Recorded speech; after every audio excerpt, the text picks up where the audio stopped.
Hello बच्चों, let's read the question. Question says an organic compound with molecular formula C6H10 is not reduced by H2 palladium BSO4, right?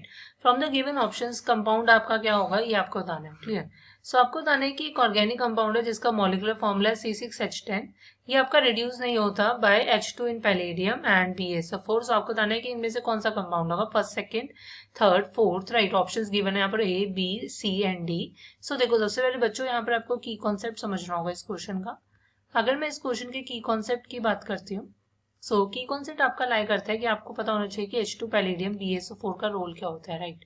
सो सबसे पहले तो ये पता होना चाहिए ये हमारे पास क्या है, आपका एक लिंडलर्स कैटलिस्ट है. और एक जो हमारे पास लिंडलर्स कैटलिस्ट होता है ये हमारे पास यूज होता है for the reduction of triple bond to double bond, right. और मैं यहाँ पर ये कहूंगी सिंपली ये आपका क्या है, एल्काइंस को कन्वर्ट करता है सिस एल्कीन्स में.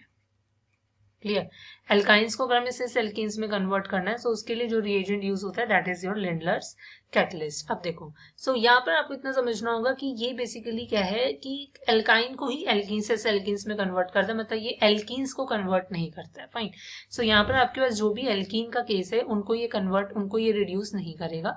सो आप देखोगे कि आपके पास देखो सेकंड में क्या ये एल्काइन है, एल्काइंस जो जिनमें ट्रिपल बॉन्ड्स होता है. Fine fine. सो आप देखोगे, देखो मेरे पास एक फर्स्ट ऑप्शन है, this is your cyclohexene. Next हमारे पास क्या है, दिस इज योर ऑप्शन. एक हमारे पास ये ऑप्शन है, एक हमारे पास क्या है, ये ऑप्शन है. फाइन. सो आप देखोगे यहां पर कि हमारे पास देखो फर्स्ट केस में क्या है, एल्कीन है. एंड आपके पास थर्ड केस में भी क्या है, एल्कीन. सो ये भी एल्कीन है and this one is also your alkene. बाकी सारे एल्काइंस हैं, ट्रिपल बॉन्ड है, सो इनको ये रिड्यूस नहीं करेगा. सो जो कंपाउंड्स है वो हमारे पास क्या है, first and third. So the final answer is your option B. Hope you understand it well. Best of luck. Thank you.